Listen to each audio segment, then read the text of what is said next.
still making rock blocks. Which is fine, although I do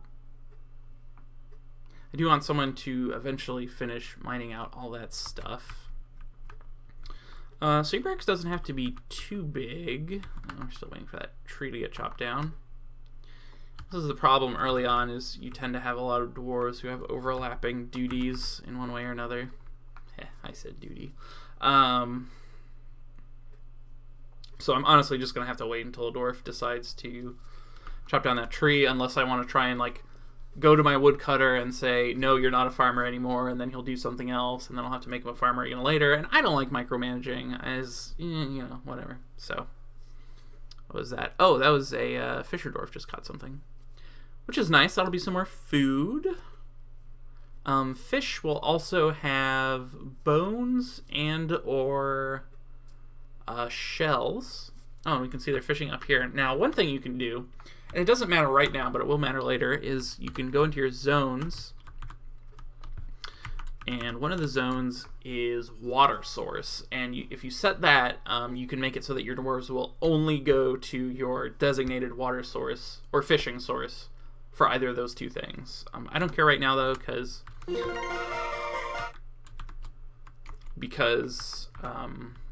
this biome is not particularly dangerous, and I don't have any enemies I know of yet, so and that there's nothing to catch in the northwestern swamps. That means there's nothing left in that particular pool, I guess, to fish for.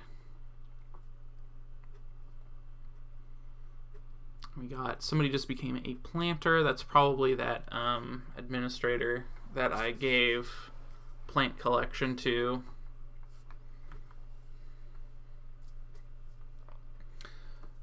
And you'll notice under food storage there's a other, and most of the time if you prepare food it will go into the other category. So if we go to the kitchen, you have render fat, which we can't do because there is no fat. Some options will do that at certain places. They'll turn red if you don't have a required part of that process. But there's 3 kinds of meals, and the difference is how many pieces of food they need to make the one meal. And it doesn't turn it into more food. So the nicer the meal is, the more inefficient with food it is. And having nicer meals gives dwarves happier thoughts.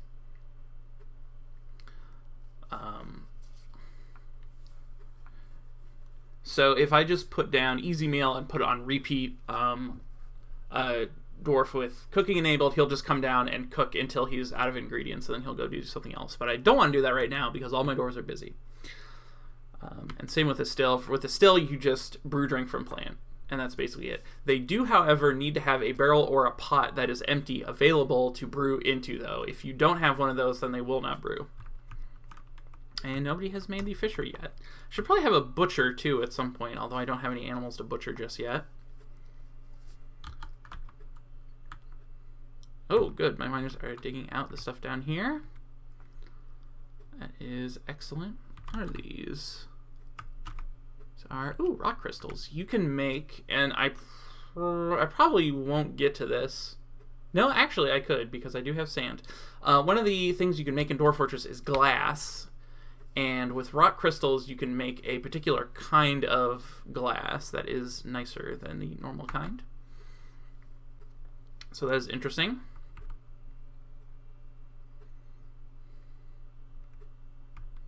And there is just tons of metal here. And the reason for that is probably because I set my mineral scarcity lower in the world generation. And that is something that I tend to do personally just because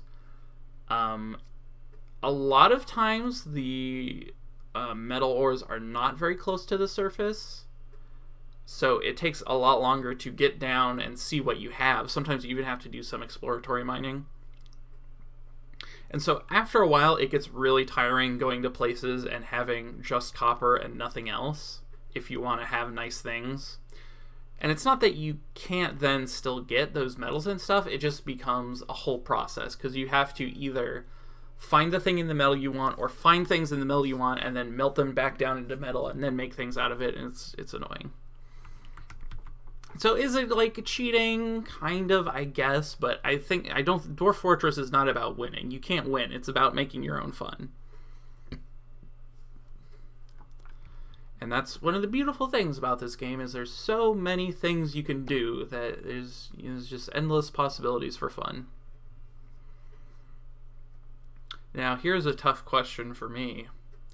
Is, as you can see, in the side of the wall, there's a rock crystal, and it's still part of the wall. But I laid out that room to be that shape just because that's aesthetically pleasing to me. Now, if I take that rock crystal out of the wall, if I mine that, I'm going to have to mine out every other corner, and then it's just going to be a square room, and that doesn't look as nice. And so I'm actually going to do the economically incorrect decision and just leave it like that. And it'll still be annoying, because if I decide to smooth that down, which I haven't talked about, but doors can smooth stone, and it raises the value of the room, basically. That wall will be white and the surrounding walls will be gray. And this is also true for all these veins of like iron and stuff. Well, not iron, but the ores of the iron, the hematite and the magnetite. So that's a bit of an annoying thing sometimes. And I could actually also mine out just that corner and then build a wall of that color, and it would look the same, but I would always know deep down, every time I looked at that room, I would know that that wall isn't real. And it's not a natural wall, and that also bugs me.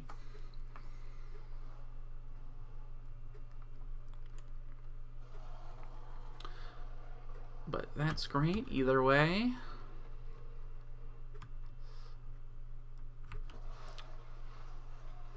Oh, and it wasn't the noble, it was actually the woodcutter, who has now farmed more than he's cut wood, so his job description has changed to match his highest skill.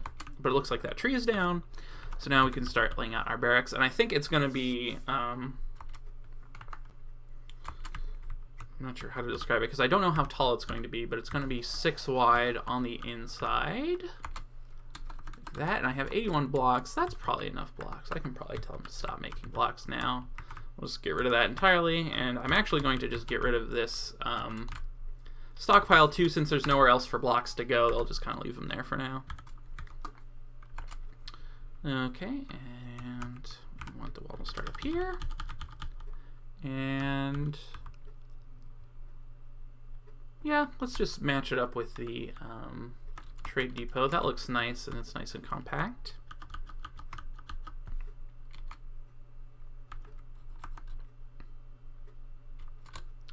Fortunately, it won't be symmetrical with this little thing here, because I'll have to make this wall coming in a little bit, but that's fine. I don't mind a little asymmetry. That can actually make things look better sometimes.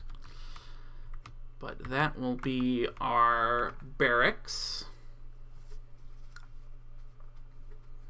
And I think what just happened there, we had a wall suspend. Probably 2 doors tried to grab the same block, and one got it and the other didn't, and then the other one went, oh, the block I was supposed to build this out of is gone, and they just canceled it. Doors are silly like that. A lot of times, whoops, I just made floors. How silly of me. A lot of times dwarves will kind of, if something like silly happens with what they're trying to do, they'll just kind of throw up their arms and walk away. So if you're not paying attention, sometimes things just don't get done. But that's okay. Alright, that's looking much better. But I do need to put a ceiling over the barracks. No, I don't, but I'd like to. That's what I actually mean.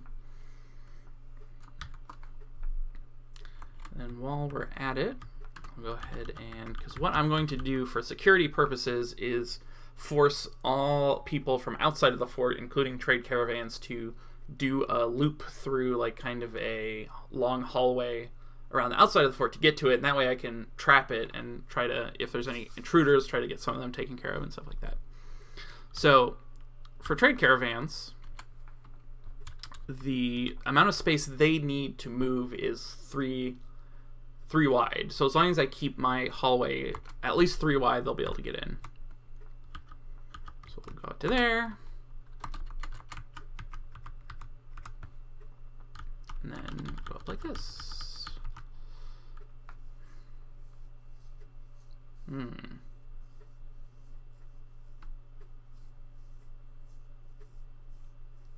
was thinking about something else, and I got lost in my thoughts. Something related to this game, but like I said before, I kind of tend to lay out my forts by the seat of my pants, so I'm just kind of figuring out where things will go. Now, here's the thing. This tree here, that you can see my cursor's turning red because I can't build a wall on a tree.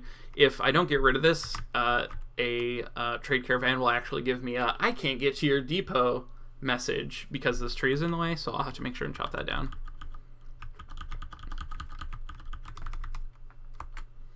And also, at the end of this, I can go ahead and put like a drawbridge or something just so I can also close up the fort if I feel the need to. It looks like I actually am probably going to need more blocks. So it's very silly of me that I got rid of my thing already, but that is perfectly acceptable for the moment. I'm also going to make a upstairs so that the dwarves can get on top of this structure and give it a roof.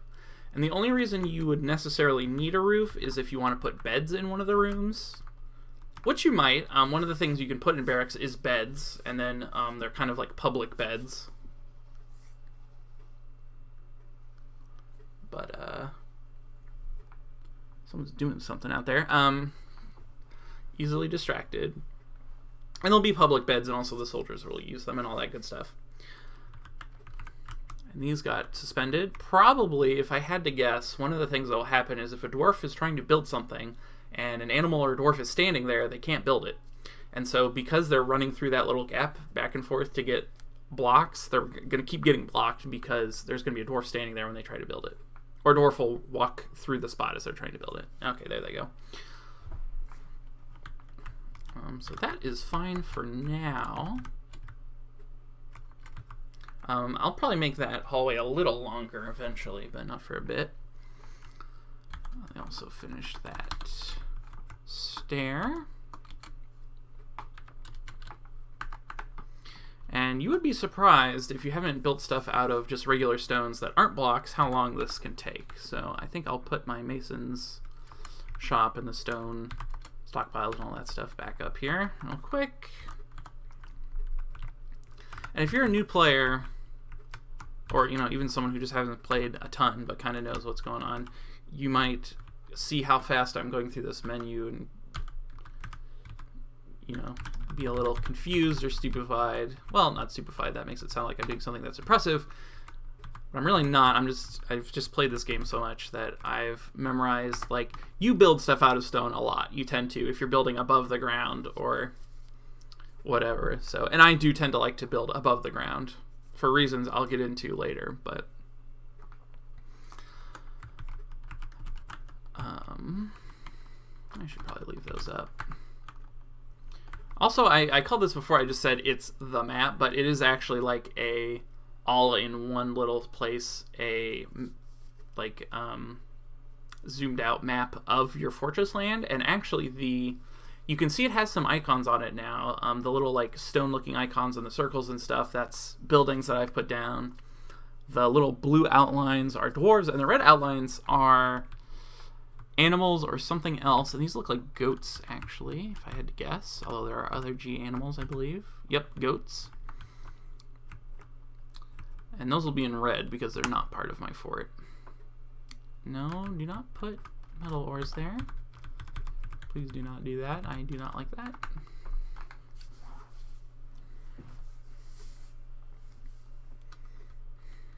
Alright, I'm probably, getting done down here. So we'll start putting out our kitchen. Exactly enough doors. Oh, I didn't actually space this out. I wasn't thinking about that. Alright, so the way I like to do it, and this again is a very like how nice you want it to look kind of thing. Because basically all you need is chairs next to tables, so you could just do like rows of those two, but I like to do chair, table, table, chair. like so. Then it looks kind of like a long table when you get it together, but I wasn't thinking about it at the time, and I want to make enough room so I can have a second row of this going on. So I like to leave 2 spaces between the tables. And this is really like, there is no mechanic reason why you would want to lay it out specifically like this. This is a thing where I just really like the way it looks when you lay it out like this. And so I encourage you, if you are picking up the game, to kind of experiment with what you think like feels good and what looks right and stuff like that, because Dwarf Fortress won't punish you most of the time for just laying out something in a weird way. And I mean, the only punishment the game really has for laying out your fortress particular ways is that it takes dwarves longer to do things, which is not the end of the world. You can always have more dwarves do a thing, or, you know, rearrange things or whatever. All right, so just like you can make a throne room or study out of a chair, when you have a table, you can make it a dining room. And I'm actually going to wait for the dwarf to finish mining so that the room is the right size. But you'll see I haven't designated those tables for anything, and dwarves are already going and using them for eating food. And they'll like that, and I'll give them little happy thoughts and stuff. I'm probably going to want to start laying out more workshops and stuff pretty soon here. Where's my upstairs? I thought I'd do something very silly. Oh, no, it's right there. Okay. Easily confused. That's me. Forget details. I should probably get rid of that meeting zone, too, now that I'm going to have a kitchen. Or not a kitchen, dining room. A dining room you can designate as a meeting hall, which I will do. That is making more zones. I'm so good at this game, you guys. Seriously, I'm so good at it. So we make this a dining room, and we fill that out to the correct size. And then, again, you can assign the table. Free table turns it back to not being a room. Resize room lets you redo the little blue cursors to change the size of it or shape of it.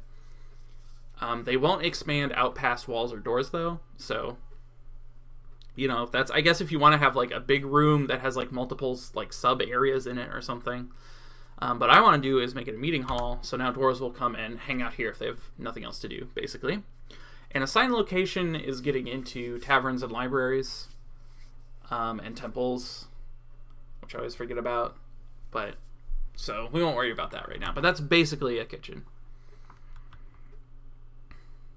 Once I unpause, the dwarves will realize it's not a meeting zone anymore, and they'll all go into the, or not the kitchen, the dining room. I keep calling it a kitchen. I don't know why I keep calling it a kitchen. The kitchen's up here. This is the kitchen. So that's nice. They'll like that. And I don't remember how many beds I have, but I need more doors for those bedrooms. A basic bedroom is a bed and a door, and that's why you can do like 2x1 bedrooms. And just make a bunch of doors. Gonna make 10 doors. I don't need that many doors, but you always need more doors. More dwarf doors. And I'm gonna need a lot more beds too. By default, and this is something you can change in your configuration file, which I guess that's really a thing all onto itself, I guess. But basically, one of the things that you can set in your options is what your cap for dwarves on a fort is. And the reason for that is FPS reasons, frames per second reasons, because as forts get bigger and have more items and more things happening, it takes more CPU to keep track of it all, and so you limit the dwarves to, you know, not get super overwhelmed. But like I said, you can change that. You can make it lower. You can make it higher. It's kind of a soft cap, though, because all it does is keep you from getting migrants. You can still have dwarves get born, stuff like that.